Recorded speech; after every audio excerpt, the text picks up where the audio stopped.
And the Bastrop ISD has suspended its summer strength and conditioning programs.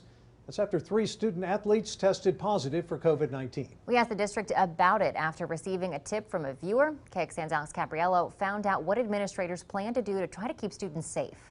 Parents tell me 3 cheerleaders have tested positive for COVID-19. The district says it found out last Friday and Saturday. That's just days after it began the strength and conditioning programs for high schoolers. 330 student athletes participated in these summer workouts.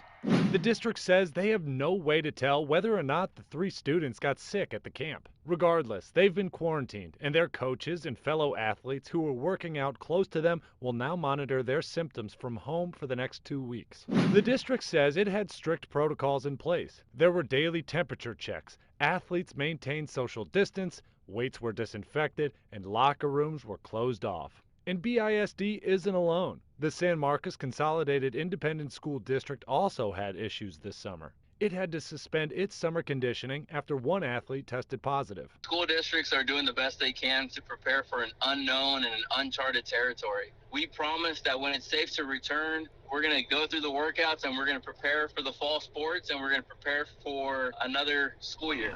A parent to 2 athletes at Bastrop High School told me it's up to the families to make the decision that's best for them. You know what's out there, she said. You're sending your kids to strength and conditioning with hundreds of kids. You know it's a risk. Strength and conditioning at nearby Cedar Creek High School is still underway.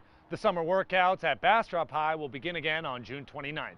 Alex Caprariello, KXAN News. The Texas Education Agency is expected to release a detailed reopening plan for Texas public schools next week. Today, Commissioner Mike Morath said in a conference call it will be safe for students to return to campuses in the fall, but there will also be options for families with health concerns. Many schools closed campuses around spring break earlier this year because of the pandemic. More than 5 million students were required to complete distance learning programs from home.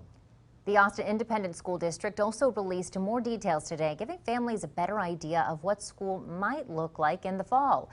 AISD says that students will have a no-touch temperature check each morning, be given a mask if they don't have one, and eat lunch in their classrooms. And they'll be learning in classrooms limited to 25% capacity, about 6 to 8 students per room.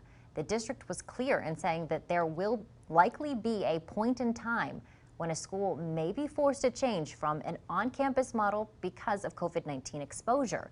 AISD said that they're working on having at-home learning platforms as options for families as well.